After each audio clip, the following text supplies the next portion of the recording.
Okay, so a bit about crown bees. We work with mason bees, leafcutter bees, bees that nest in holes.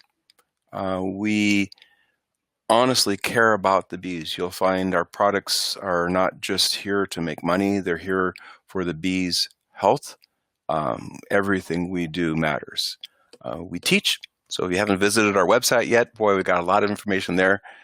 We collaborate with as many groups as we can. We know Xerces, we know the bee cause. We're trying to work with researchers. Everything we do, we're trying to just progress the understanding of, of, of native bees and helping them get a little healthier.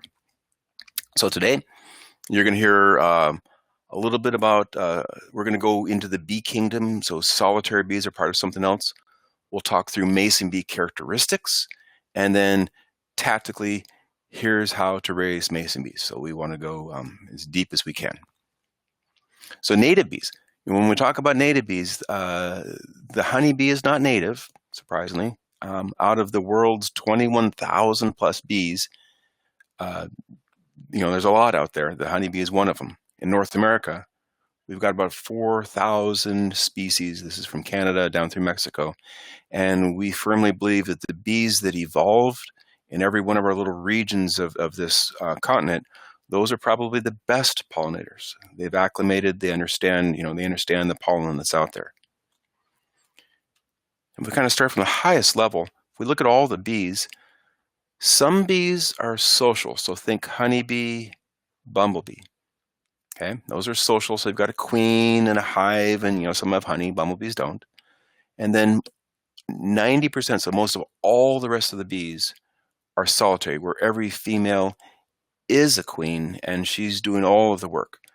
Honeybees, surprisingly, there's just 7 species of honeybees in the world, so it's 0.003. It's really, really a little bit of bees are what everyone thinks as the only bee in the world. It's kind of surprising.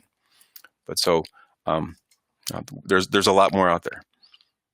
From the very beginning, any questions on just the highest levels? One other piece, 3/4 of the bees nest in the ground, so ground nesting bees.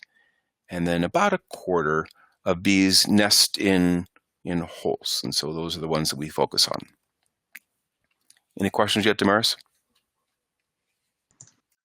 I think a lot of these questions are best answered as we go later on in the presentation. Great, then let's just move. So how do solitary bees live? Every female is a queen. Okay, so she works alone. She does every single thing.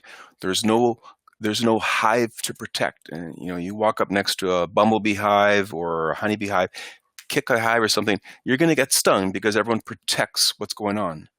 Okay, when you're looking at the solitary bees, the female is gathering the pollen, she's laying the eggs, she's putting mud inside there or leaf bits.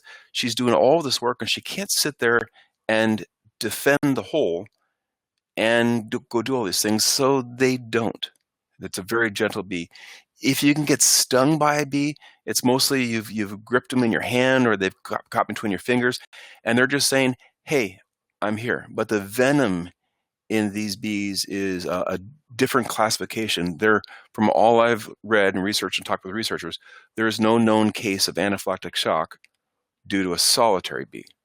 It's just, if you get stung, and I have, it hurts, but it's not that type of reaction.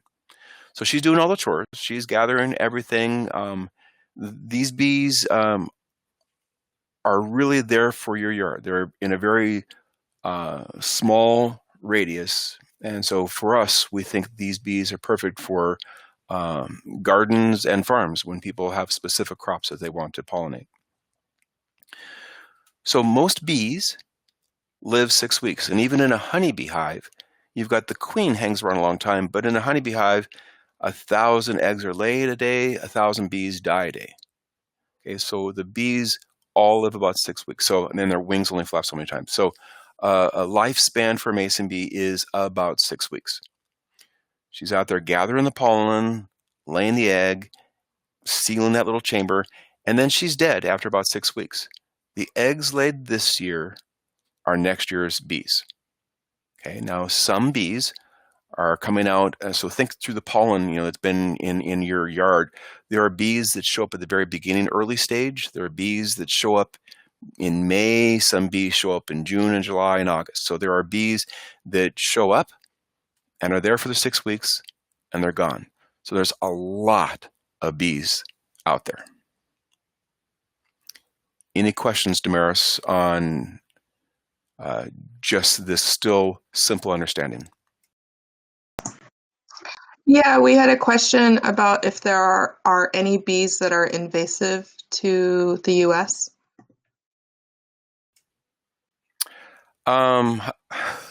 Is the honeybee invasive? The invasive is a tough word, and we could, so invasive is a big word. I'm going to say no. I think the bees that have been introduced here, honeybee is a useful insect. The summer leafcutter bee came from Europe back from the 50s. There's a few other bees that have shown up here that have been introduced by man, and because they help us get food, we're relaxing. And along that same lines, I don't find the cherry tree, which isn't a natural tree, I don't find that invasive. So good question, but I'm going to say that the introduced bees here are part of the mix and are, I think, welcome pollinators. Any other questions, Damaris? No, I think we can just continue on. Great. Okay, so now we're specifically going to talk about the spring mason bee. Blue orchard is their common name. If you want to go scientific, Osmia lignaria. It is a bee that's found in most states. It's just probably not in the southeast where it's a little too humid. Louisiana, Florida. These bees are generalists. They're pollinating dandelions, fruit trees, nut trees, blueberries. They're out there gathering pollen, spreading it everywhere. And we'll talk about why they're so good at spreading, but that's their job. They're one of the very first bees that come up. The blue orchard, it's kind of dark in color if you look at it. It kind of looks like a fly, but oh gosh, so beautiful. I love these eyes. They're just beautiful. Because it comes out in spring, this bee has nested over winter as an adult, and it's just chewing through the cocoons to come out. Flies in cool, damp weather. Flies it'll emerge right around low 50s, and it's around 80 degrees is where it kind of stops flying. It's a little too hot for it, so it's a good, cool bee. This bee uses mud, good, moist, clayey mud to pollinate to separate their little chambers. And again, it's a generalist. Now you also realize we've got quite a few people from Europe on the same call. And so the bees around you, Osmia bicornis, the red rufa, similar characteristics and similar, you'd have to adapt my Celsius or my Fahrenheit to your Celsius, but very similar bees. These bees are amazing pollinators. Okay, we almost could say Crown Bees is a food company masquerading as a bee company, because when you're using our bees, they're just spreading pollen everywhere. And let's compare the two situations. What's going on? So a honeybee that we're all aware of, roughly 1,000 eggs are laid a day. That's an awful lot of pollen to try to grab together. So the honeybees, super sophisticated. They've got waggle dances. They know exactly where pollen is. They can go roughly 5 miles to grab that pollen and pull back to that hive. Every ounce of pollen is needed. So they've evolved. Look at these two pictures down here of the honeybees. This pollen back there is really, it was stuck there and it's hard. That type of hardness, it doesn't fall off. These guys are amazing pollen gatherers and carriers. That pollen is destined for the hive. Scientists call them pollen pigs. Whereas the solitary bees that we're playing with, each female lays up to about 25 eggs in her life, 20 to 25, and she tries to get the pollen as best she can. They're not that sophisticated, okay, but there's typically the pollen within their area, so they're flying in a 6-acre radius is about 300 feet, 100 meters. The pollen is carried loose and dry on their bellies. So it's kind of a belly flopping in a flower. The flower has got the pollen all over their bee. Next flower, belly flopping in, and that pollen's just falling off with every single flower. So not super effective pollen gatherers, but oh my goodness, super pollen spreaders. That's part one. The other part two is this other honeybee, again, super organized. They have that waggle dance, and angle of the dance matches the declination of the sun. Length of the dance is how far to go up before you find that pollen. And the honeybee, when they get to that pollen, they get that pollen from that one tree back to the hive, back to that same tree. So super focused, because 1,000 mounds of pollen are needed a day. And so every mound, so they're very sophisticated. Okay, long distance pollinator. Whereas your mason bees, yeah, they're messy. It's just her trying to get everything. And she's a meanderer. She leaves her house and flower on one tree, next tree, flower on that tree, down to the dandelion. So she's just trying to gather pollen in some meandering circle back to her house where she's at. So they are excellent cross pollinators. In fact, in orchards, where you've got a hive or two hives, so maybe 60 to 80,000 bees in an acre, 400 mason bees will provide triple the yield of cherries. They're amazing with how they're just spreading the pollen. So we know, we've had gardeners say, this is kind of embarrassing, but I've got branches that are breaking with too much fruit on my branch. What do I do? I says, well, we'll pick them. We've had people put boards up in their branches. So there's when you get the bees working, you're able to really see a lot going on. Any questions on pollination?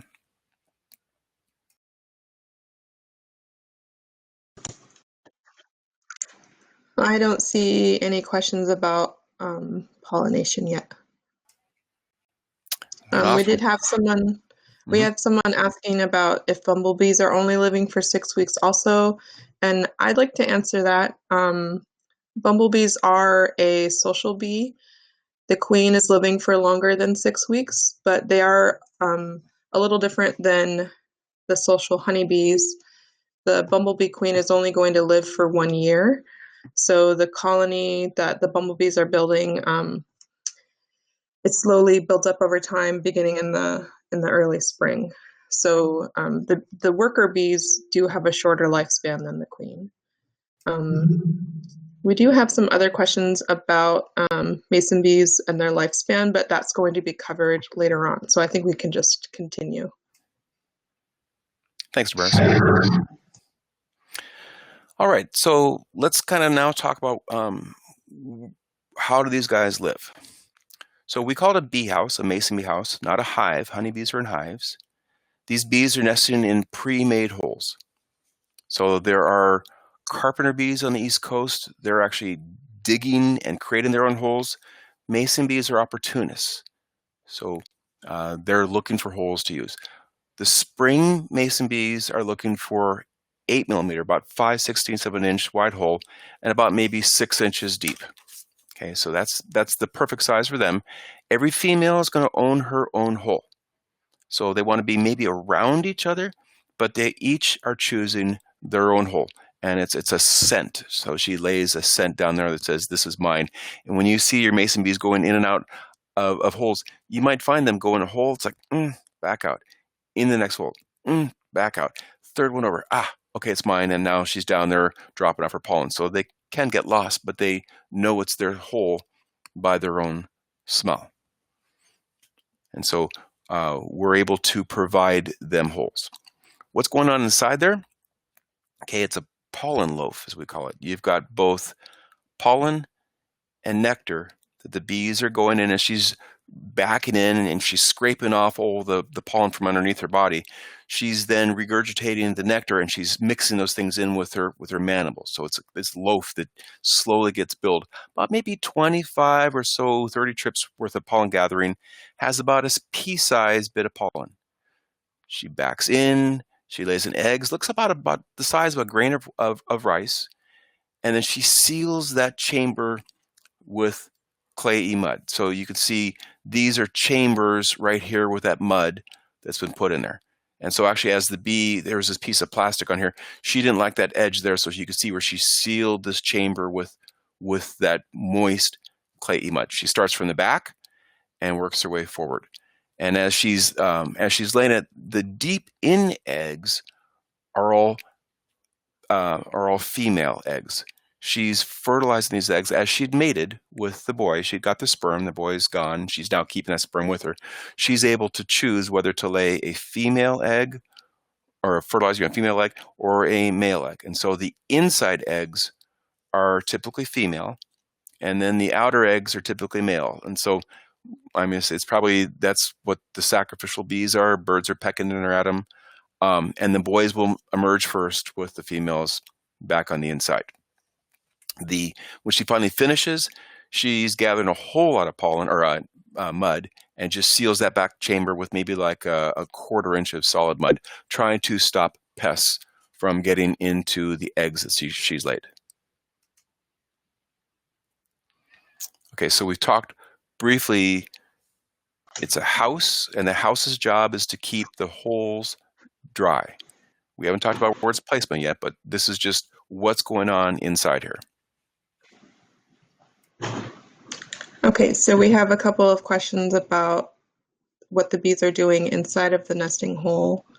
So how many eggs are laid by the female mason bee each day?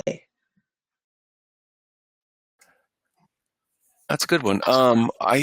I believe it's roughly an egg per day, so a chamber per day. So in her lifespan, she's typically doing maybe 2 holes, and in a 6-inch hole, she's laying maybe 2 or so females at the tail end, and then 4 or so males in the back part.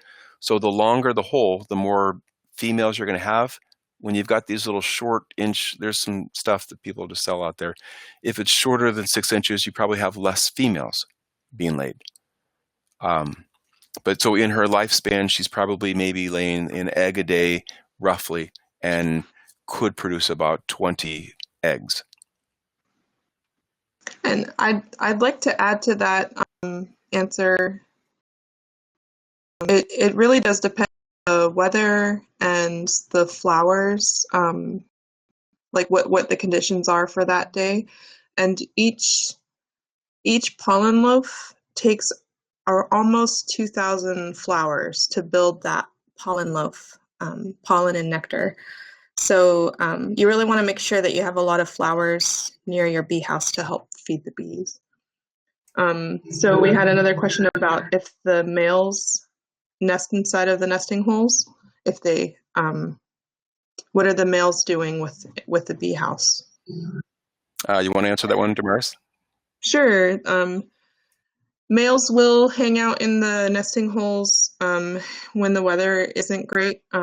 They like to wait by the bee house for the female bees to emerge, but the male bees are not nesting inside of the bee house. The male's role is to mate with the female bee, and male mason bees only live for a couple of weeks.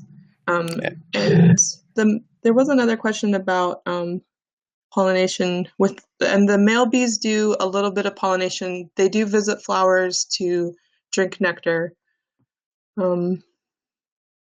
Another question is about if a female will use another reed when the first one is filled with cocoons.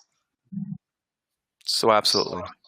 They will finish one hole, and then typically where they're at, as long as there's still the pollen around them, as long as the mud is still moist, then they will move on to a second hole, again owning that hole. And that's one of the things around middle of April, that if you had a whole bunch of bees working, you always want to have more holes empty, so that as the bees finish their holes, there's something else to go into. A lot of people will wait until all the holes are filled and then run and try to get some extra empty nesting holes, not realizing that, gosh, once that hole was filled and the bee is looking around for another hole to go, if they're all empty, that bee is going to fly someplace else. Or I'm sorry, if they're all full, that bee will fly someplace else. So we're always trying to say, make sure that you have open holes with your bee house. We have another question. How many trips does it take for the mother bee to gather the mud to build that wall between the chambers?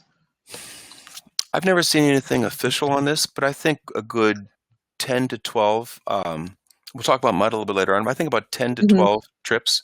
And depending, when you've got these bamboo nesting holes that are huge, half-inch holes, the bee spends, instead of, I'm going to say 10% of her time using that mud, they're spending 75% of their mud. They're making huge walls and a little bit of pollen. And so it would depend upon the size of the hole, but probably 6 to 8 trips would be my guess. Yeah. Okay. Yeah.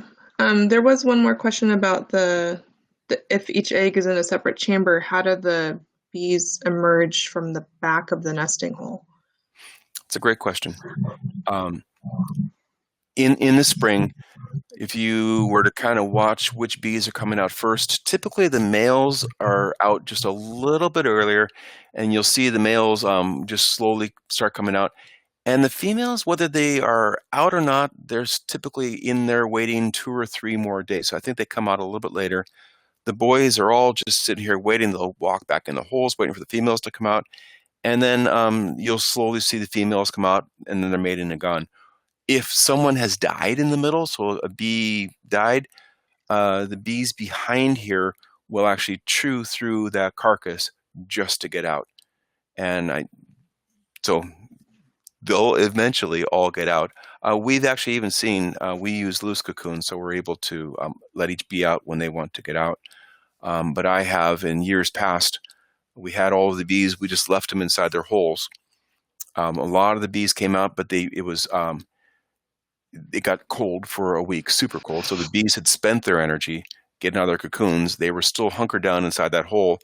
With the cold weather, they stayed there and just died. And so that just happens, I guess, in nature. Yeah. All right, and let's we're go. going to explain that later. Yeah, we're going to explain later on how we manage our bees so that they're not having crawl through all of these nesting chambers. So quickly on the mason bee life cycle. So as we've talked, these bees are emerging in the spring. They're mating with the boys. Within a couple weeks, the boys have mated and they're gone. Okay, so the females are out there gathering their pollen and nectar, building their nests. They've laid those eggs.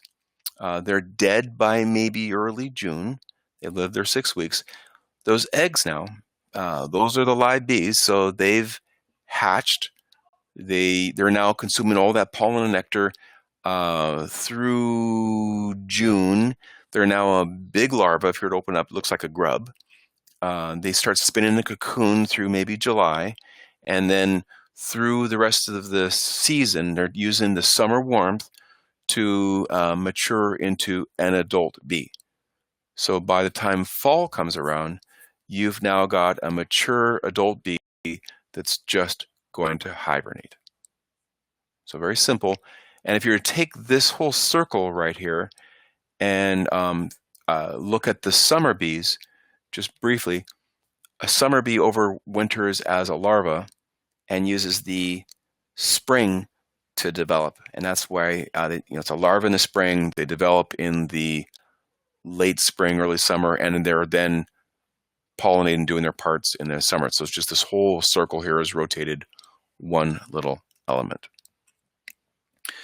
So if you're kind of giving, what are we doing? Here's just kind of different view of it. In the spring, you're letting your cocoons out. Okay, you're watching them do their thing. It's super entertaining, super distracting, but that's the springtime. We'll talk a little bit about in the summer. We're asking that you protect your bees. These are helping you with food the following year, removing things out of the environment so birds aren't pecking at them. You're storing these cocoons in during the summer. In the fall, you're harvesting cocoons. You're holding cocoons in your hand. And we've got videos, and we'll teach you kind of how to do that. In the wintertime, you're storing. So not that you need to memorize this slide, but on the bottom of every one of our web pages is a little sign up for bee mail. This is a free thing that just once a month, Carl and Damaris and I are all writing bee mail, and we're telling you exactly what to do that month or give you tips for what to be doing the next month. So you don't have to memorize this. We've got you covered. So what we'd be talking about here briefly, what questions we'd have would be life cycle of the bees. Any questions, Damaris? Yeah, so we've had a couple of questions about how long you can store mason bees in the fridge. Someone was asking for, it sounds like if they could store the bees in the fridge for 10 months or for a year. If I'm understanding that question correctly. Yeah, that's a great question. So the bees, as they finish developing out in the fall, so this is in October, let's call their fuel tanks at 100% filled. During the winter, as they're hibernating, they're slowly consuming that fuel tank, and by about spring, their fuel tanks are empty. So they've survived the winter, out they go. When we put our bees in their cooler, in a refrigerator, their metabolism is lower, and so with a low metabolism, you're able to consume that fuel tank slower. If you've kept them in a cooler, it's quite possible to keep bees, your mason bees, into deep May. Okay. Now, this is a horrible thing to do as an experiment. We found in one of our refrigerators here some mason bees that, gosh, it's like 50 mason bees were in a cooler. I opened those bees that should have been flying a year ago.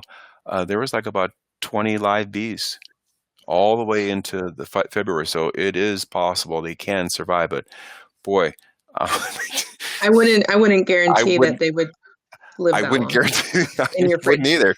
I wouldn't either. They need to be out in the spring. They are a spring bee.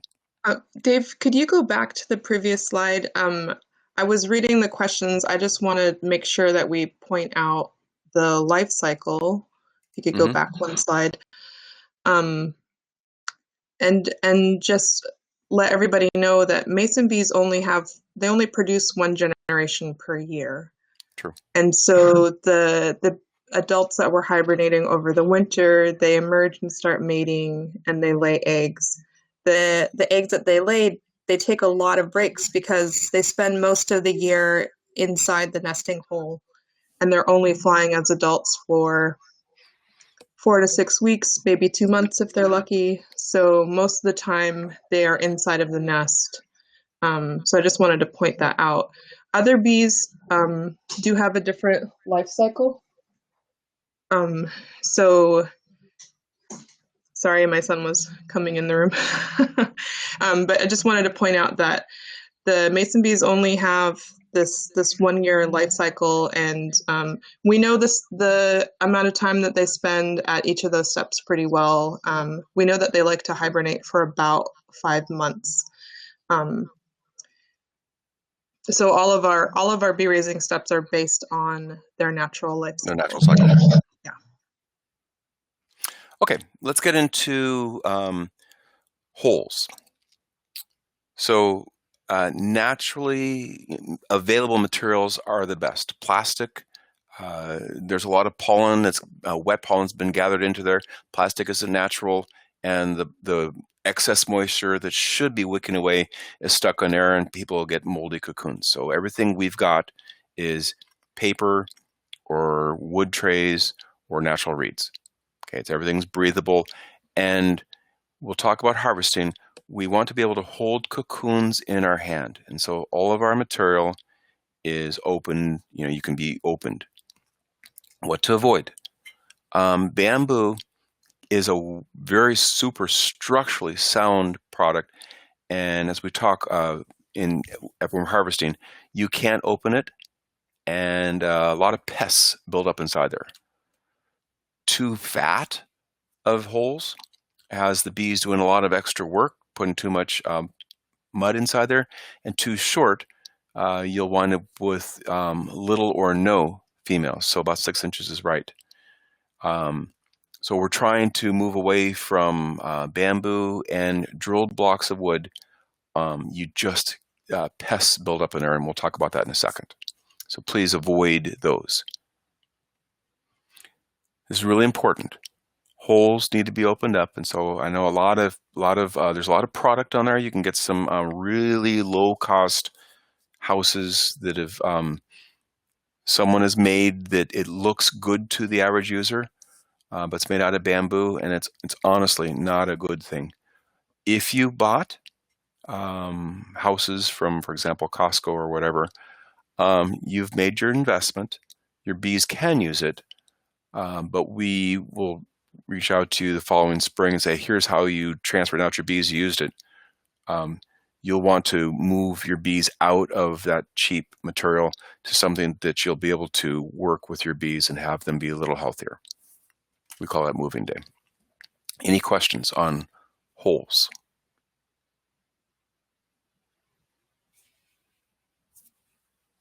I'm trying to read through to see if there are questions. I don't see a lot of questions about the nesting materials, but I think we should just continue. Good. Okay. Houses. And so the houses are there to keep the holes dry. We want them on a non-moving surface about head height. If I'm 6'10", I'd put them at that height. If I'm 4'2", I'd put them at that height. You're just trying to watch what's happening with your bees. They're facing morning sun. The bees like that to get going. Again, you're using the right size hole, 8 millimeters, and you're putting these things out when pollen's available. We want to keep the cocoons out of direct sunlight. In the past, we've had people just put them up here in the attic.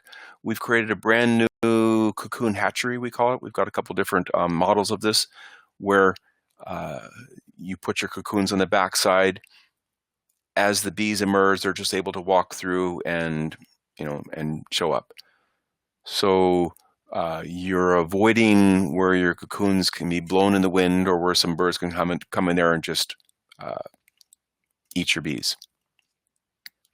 How to release them.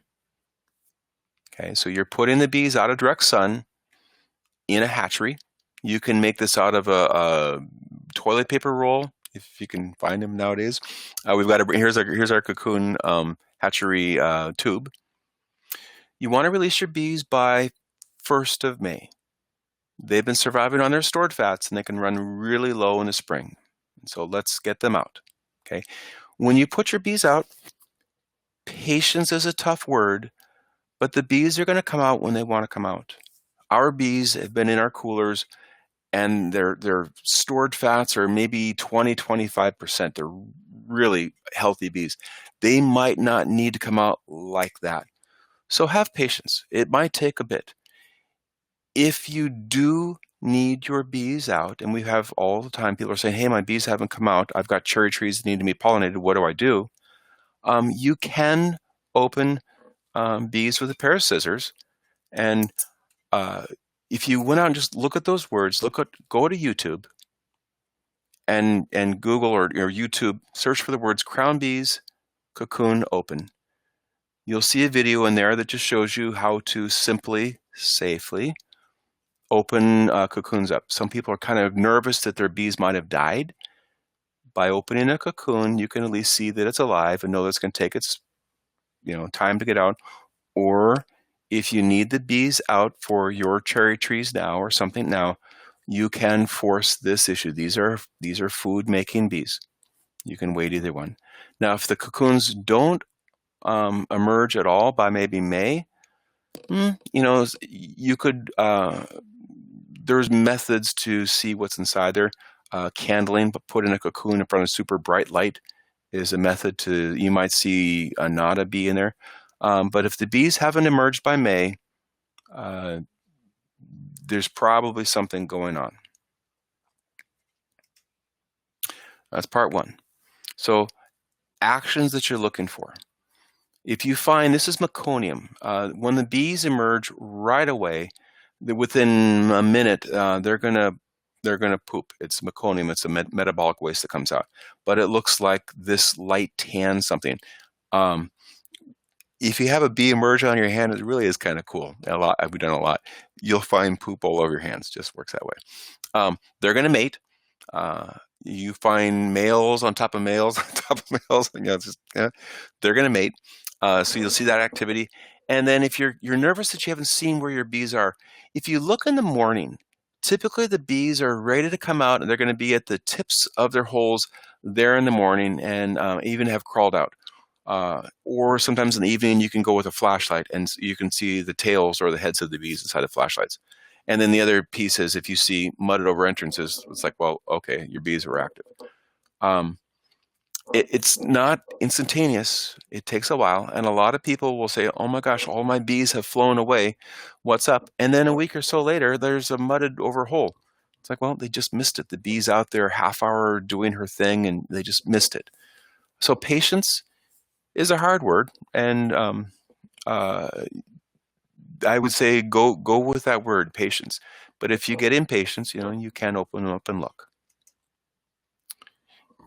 These are big slides. Any questions? Yeah, so we have a common question is the bees have emerged and people aren't sure if they are coming back to nest. And I just wanted to let everybody know that what's going on, the female bees, they have to get to know the area. They have to mate before they can start building the nest. So it can take a few days for them before they return to start nesting. Another thing to think about is, since the female bees are starting at the very back of the nesting hole, it is really hard to see them in there at the very back. You can try to use a flashlight at night to shine inside the bee house to see if you can see any females in there. And I've done that before, but it's actually really hard to do. Where I was myself frustrated when I first tried it, but a couple days later I found the mud-capped ends, like in this picture. Trying to remember what else I was going to say about this early bee activity.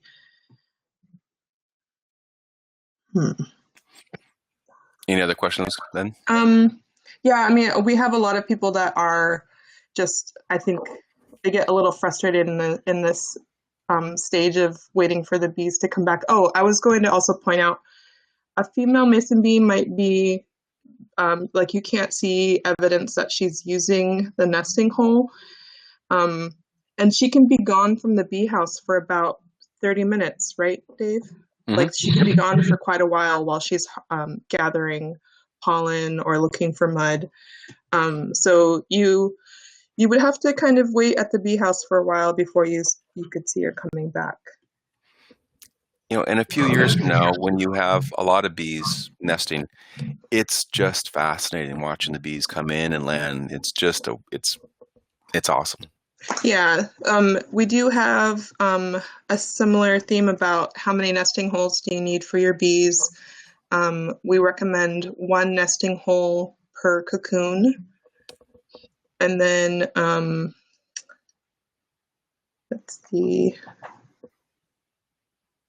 Oh, if someone has an older bee house and they don't want to use it anymore, they want to discourage the mason bees from nesting in it, what can they do to get the mason bees to use a new bee house? So we have Damaris wrote a blog called Moving Day, where take a bee guard bag and put your house into that. So it's a fine mesh bag. You're closing it, and daily you're seeing that bees will have emerged, and you're just going to let them out. And when you're closing that back up, the bees aren't going to go back in there. So it's kind of a one-way exit hole. We used to talk about putting your old house into a cardboard box with a couple holes on the side, close the box up, and the bees would leave the house, go out of the holes on the side, and not come back. And we found the bees still use that. And so we're kind of changing our tune and going more to close the whole house off in a bag and then release them. If they're not going to wait around. Yeah, I just posted in the Q&A to everybody the link for the Moving Day blog. I do need to update it with, we need to get some pictures of bee house inside of the bee guard bag. There we go, with our new thinking. Yeah. Okay. Super, super critical. This is a bee, okay? As the bees go into the hole, there, again, we pollen egg. This bee uses clayey mud, okay? And there are other bees that use cactus pulp. There are other bees that use chewed up vegetation. So these bees have all evolved in different places in the world to seal their little chamber with the material that's readily found there. The mason bee that we're talking about needs moist, clayey mud. Okay, so no clay, no bee. It's that simple. And so when we talk about clay, it's not wet dirt. The bees are going into, I think even the next slide shows, the bees are going into gathering, they're mining out, there's no sand that they're carrying. They're pulling all of this mud out and they're carrying it in their mandibles out back to the hole and laying that bit, they're dropping the mud down. And so it's moist. If it's not moist, if they can't pick it, they're gonna go someplace else. And these bees want to gather the mud from the side walls of holes as best they can. Okay, so we've got mud, so here's mud. It's just good clay. When you put a hole in the ground, you're going to slap this mud on the side wall of that hole. Your groundwater should hopefully just keep that mud moist. If you're in a place where it's arid and your ground's very dry and free draining, we've developed a very simple capillary action where water is kept down below and the mud is kept moist up on top. So honestly, this is a huge thing. No mud, no bees. And so we didn't put our mud in a flat surface because sometimes in the afternoon, the mud will all dry up. And in the afternoon, when the bees are saying there's no mud around here, they'll just fly away. So on the side wall of something or in a mud box, they need mud. We think 10 feet away from the house is a good idea. And maybe, between 10 and 25 feet from the house, you can, mix our mud inside there. And I said all this. So there's a cool picture of the bee. And for you Europeans watching, this is your bee. It's a red mason bee. Super important. Any questions on mud? Yeah, we had a lot of questions earlier when we first started. I think people understand that mud is really important. People were asking about how much mud do you need to add if you don't have a natural source of clay in your yard. How much mud should you provide for the bees? So I'd say a cup is what comes with us, and a cup that's an awful lot of mud. That'll probably feed a couple hundred bees, or feed. They'll use it. So a cup or so of mud would handle a lot of bees. And let's see. I do want to point out that we don't want people to use a container to store the mud mix. You want to put the mud into an open hole in the ground because the ground is going to help keep the mud wet throughout the day.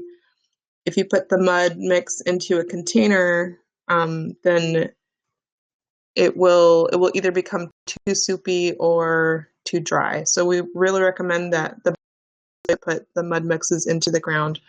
And if your soil is very sandy, or if you live in an arid location, then you should use our mud box to keep the mud mix wet.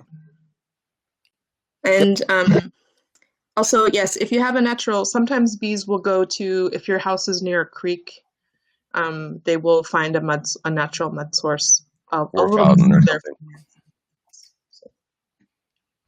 Okay, so protecting in the summer. There are just things that want to get to your bees. There was a lot of pollen in there. There's now larvae that are getting bigger. There's parasitic wasps that are going to try to get to them. There's birds that'll peck at the front.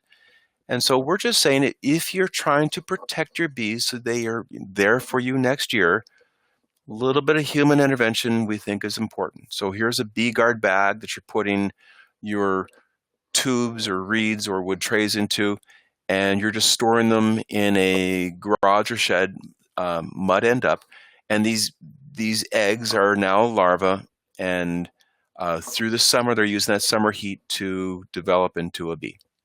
Okay, if you don't do that, it's okay. It's natural. Just realize that there's parasitic wasps and get through. There's things that will munch on your bees. Just happens. So harvesting. This is also probably the last little critical piece.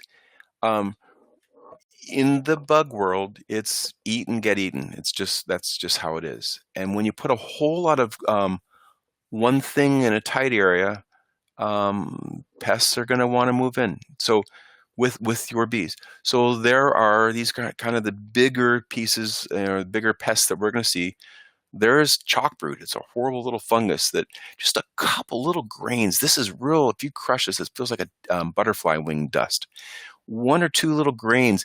When your larva's out there in the summertime, chewing all the pollen up, it just it changes into a letter C, and then this fungus just grows on it, and that fungus stays in the hole, and bees in the spring now walk on through with that. They get past this fungusy thing.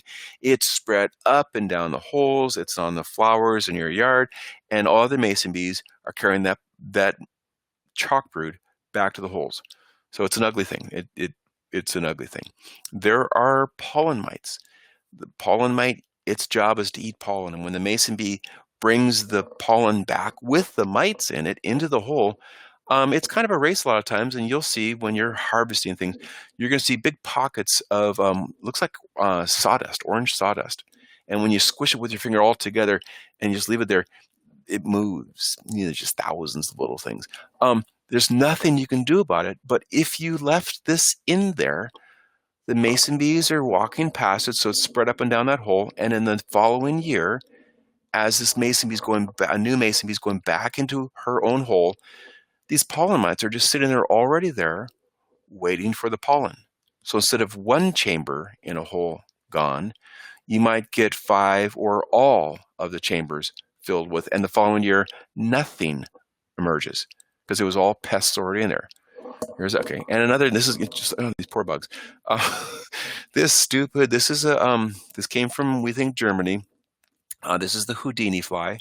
And if you're harvesting your cocoons, you're going to see all these little fly maggots inside that one. And we saw it a couple years ago. What's this? We found it a year ago. Oh my gosh, what's this was in a lot of places. This year, in our bee raising in the Northwest, we found what's this in 2% of our bees. So maybe we lost 30 to 40,000 mason bees. Reached out to the USDA, reached out to Europe. Yeah, indeed, this is a invasive fly. And we've seen it. It's all in the Northwest. It's in British Columbia. It's in Portland. People from the Northwest have sent unopened cocoons out to, we know, New Jersey, New York, and Pennsylvania. And so these places are now little hot pockets of the Houdini fly. And when it comes out right about now, these 10 or 12 little flies are going to spread off in their own little radius and just wipe out bees. It's a big deal. And so please harvest. And something else that you'll miss here is a parasitic wasp. This you'll find if you use thin tubes only, the parasitic wasp is able to lay this is the ovipositor, this little stingy thingy. It goes through the side wall and she injects her eggs right into our mason bee larva, and it's just another source of food. It just is. So when you're harvesting, we'll teach you how to do this. You're getting rid of pests, but you're also able to take inventory of your cocoons and kind of plan on, what to expect for the spring. For example, someone a couple of days ago in the Seattle area, he called up and says, I just harvested. He goes, I had 300, chambers and only 6 mason bee cocoons. Can I buy some? I said, what happened to all the rest of them? He goes, yeah, it was that fly. Okay, so it's, it helps you know what's going on. It's not easy being a bee. It's just not. So I talked to, here's my slide on, this is the fly. The scary part for my industry, Orchard Bee Association, as we're using a lot of the backyards to help grow our bees, and if we're losing now more bees than we should be. It would be impacting the fruit industries, the almond industries, is the places that we're trying to get going. So to us, even on the commercial side, it's a big deal.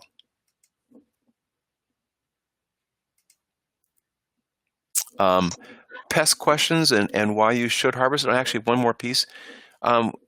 We'll show you how to do this in the fall. We've got videos in our bee mail. We'll tell you exactly what to do. It's really easy to harvest, but we'll explain that later. Damaris? Yeah, so a common question that we've been getting here on the webinar and through our Facebook page is about if there's a chemical treatment for pollen mites, and there really isn't. The way to get rid of pollen mites is to harvest your cocoons. Open your nesting material so that the bees, the healthy bees that are behind the infected chamber, don't have to walk through a mass of pollen mites. And then we've had a couple of questions about when you let's see, how do you store the reeds? Okay, so what you're doing is, oh, I guess I should explain. The remove and protect part, when you have loose tubes, what you can do is as soon as the tube is capped with mud, you can remove your reeds or your bee tubes as soon as you see them capped with mud, right? But do so carefully.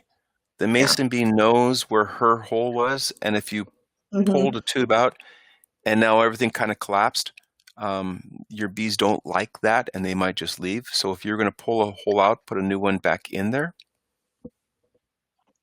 So just be careful. At night. Mm-hmm. And our bee-mail newsletter reminds you when to remove and protect your nesting holes and how to do it for each type of nesting material. Oh, another common question we've been having is about how do you protect against birds and what kind of birds eat bees? It's a tough one. I'm going to say most all birds, hummingbirds, etc., are going to snack on bees. When you've got a bee house, if you guys can see my hands here, the bees are going to come out in the morning, sit on the fronts of the holes, and a lot of times birds will just come in and it's just a morning snack. And so we've learned this is an issue. And so we have a bird guard that we put across the faces of our houses. And so holes 3/4 inch we think is best, 1 inch, and birds can kind of get through a little too easily. 1/2 inch or less, and it's tough for the bees. Their wings get frayed as they go through these things, so 3/4 of an inch. And unfortunately, that's really hard to find. We have a rolled specially built for us that we got here for our cages. So, and then the other part is if you've got an open mason bee house right next to a bird feeder, I would move the bee house, or I would place it out of sight of the bird feeder. Just would be my 2 cents. And in the real world, birds snack on all sorts of insects. So, it just is. Yeah, we get a lot of questions from people asking, how do we protect the bees while they're flying out in the orchard? And there's not really anything that you can do to help them. We do have a new question about sterilizing the reusable nesting trays. How do we do that? So we've learned chalk brood is when we only use wood trays, it's easier for us and its cost is lower the whole long life of the trays. When we're done, you've got pollen mites that are inside there. If you've got pollen mites, using a stiff kitchen brush to get those things out is good enough. If you find chalk brood, boy, those little pollen, those little grains get on everything. We used to use a bleach solution, and we've just tried to move away from caustic things. So we've got a compound, it's called Clean Bee. It's a wonderful product that's super good. It kills everything, but it's I can spray my eye just fine. It's called Briotech, the company. So we've got it called Clean Bee, and you're just spraying this where that surface was and just wipe it in there, and that kills spores. It kills anthrax. It kills COVID-19. It's a cool little product, but you can put it on your hands just fine. So sterilizing your trays, just clean it off, and if you find a chalk brood, clean bee in just that location. We also use that for our cocoons as well. We spray our cocoons with the clean bee so that we don't have any diseases that we're shipping out to other people on the outsides. So moving along, we're almost out of time, Damaris. In the fall, after you've harvested, you're just keeping your cocoons. You can keep them in your garage. We keep ours in the refrigerator, knowing that a modern frost-free refrigerator dehydrates things. So we've developed a simple little humidity, that's what we call it, a little tablespoon of water once a month, and your cocoons, it's like a crisper drawer in your fridge. So simple, and you're then able to, when you want to, put your cocoons out. And so I didn't say this earlier. If you want to have a little trick to have your bees last a little longer, okay, if you've got some cocoons, put some out early April, wait a couple weeks, put another third out mid-April, wait a couple weeks, and put the last third out maybe end of April, or mid-March through whatever. But if you spread the release of your cocoons, you've now maybe got 10 or 11 weeks of pollination versus all out at one time. And so you can do this when you have your bees in the refrigerator, and you can release them when you want to. Kind of a neat little trick.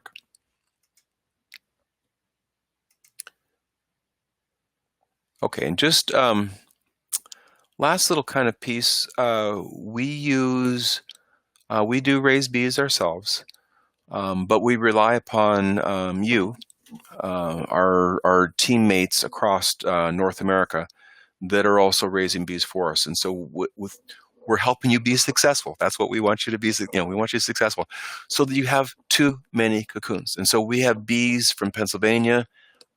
People have harvested and they got too many cocoons in Pennsylvania. So they mail them back to us in the fall. And we're giving them store credit, and we're buying them at some points. And then we're able to take those Pennsylvania bees and put them back out to the Pennsylvania other farms and nurseries and gardeners. So we have bees across all the country coming to us and then back out. And so we're able to make sure that the bees are healthy, and it's a good program. So consider that.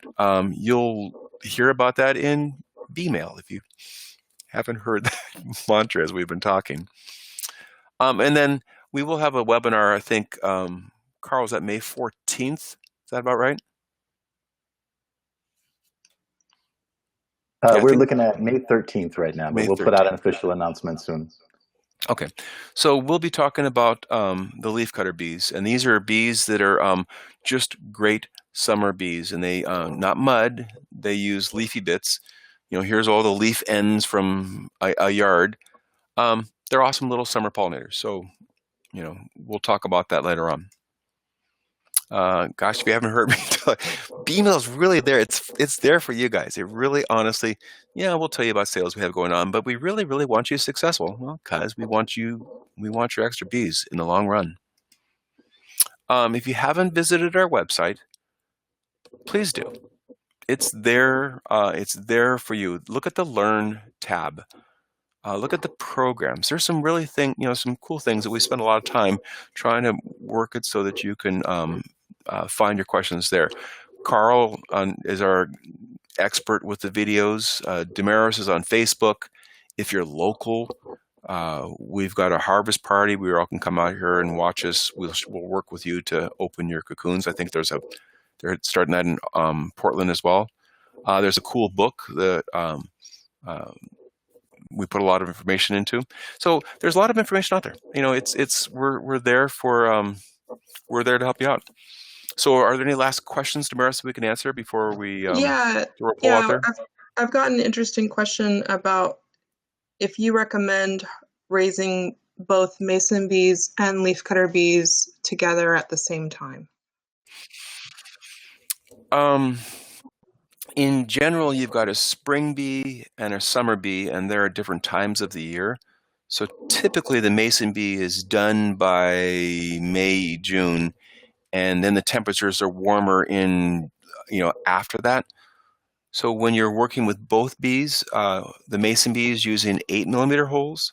The leafcutters are using 6mm holes, and so you're changing the holes out. Same house, but you're taking the mason bee holes out, protect them in a bee guard bag, and putting the leafcutter ones out. So I would say, in general, there are different times of the year for you.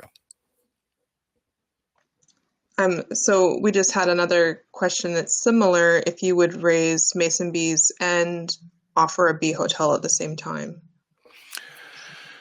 One of the programs we didn't talk about is our native bee network. When you look at it, the 4,000 species of bees across North America, roughly 1,000 species nest in holes.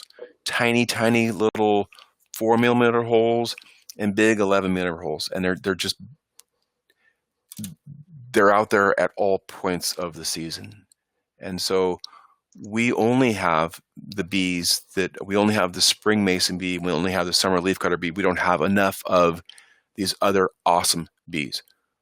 I would always put out a variety of hole sizes and see who moves in.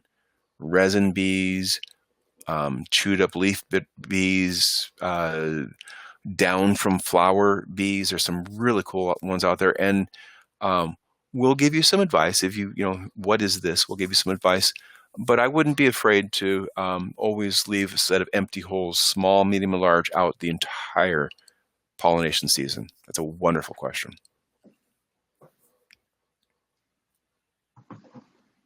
Anything else, Damaris? We did have a question earlier about raising honeybees and mason bees together, if they will compete with each other. The honeybee is a wonderful pollen taker, but what we've learned from our peers is the honeybee, actually in this little waggle dance where they're analyzing, you know, where the pollen is, etc. There's no waggle dance tight enough that says within 400 feet of the hive. That's a big space. So actually, if you put the hive and the mason bees right next to each other, typically there's enough food for the mason bee. And then back into a commercial orchard, we have our mason bees working right alongside the honeybees all the time. The honeybees or the mason bees become a little scrappier. They're always getting the leftovers, but they do work side by side. There's no battling of bees. That it? Well, guys, I just wanted to say we have many questions that went unanswered, and we have a record of all of them. So even after the webinar is over, we'll be going through those questions and trying to answer them, as many of them as we can. So don't think that we didn't want to get to you. We do, and we'll try our best to answer as many as we can. Yeah, well, thanks. Truly appreciate your time. We are going to be storing this in YouTube, and we'll be releasing that shortly. So thank you for caring. Thanks for raising bees, and go spread the word of what you've learned. Thanks for being here.